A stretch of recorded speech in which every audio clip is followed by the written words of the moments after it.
श्रीराम समर्थ. परमपूज्य बाबा बेलसरे लिहितात, भगवंताच्या दर्शनाचा मार्ग हा काही चालत जाण्याचा मार्ग नाही.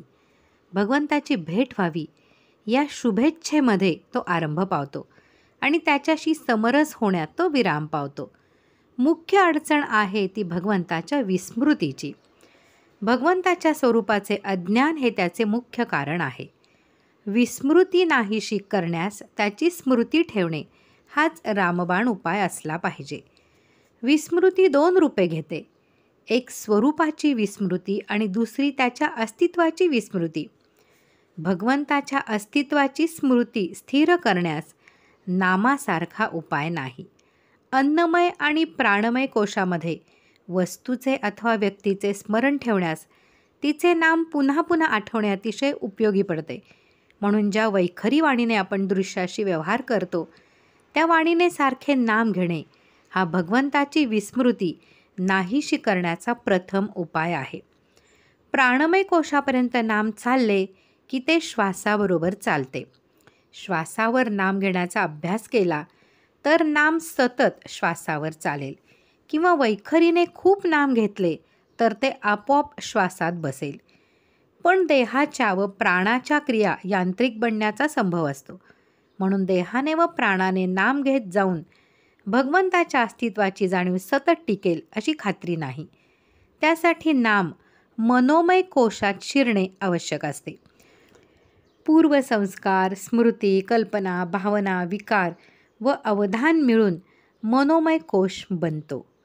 आवड नावड हा मनाचा धर्म आहे. मनाला ज्याची आवड असते त्याची स्मृती आपोआप राहते. आवड असणे प्रेमाचे लक्षण आहे. म्हणून भगवंताची आवड उत्पन्न झाली म्हणजेच भगवंतावर प्रेम करण्याची कला साधली तर त्याची स्मृती सहज टिकेल. सहवासाने प्रेम निर्माण होते.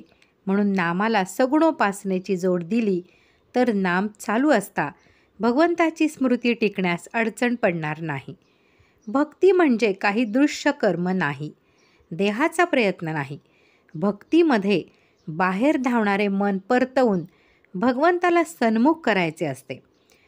पूर्व संस्कार बलाने मन जेव्हा हातचे निसटते, भगवंताला विसरते आणि दृश्यामध्ये बुडी मारते, तेव्हा भगवंताची स्मृती जागी ठेवण्यास मनामध्ये नाम चालू ठेवण्याव्यतिरिक्त उपाय उरत नाही. वास्तविक नाम हा सच्चिदानंद भगवंताचा वाणीरूप आविर्भाव आहे.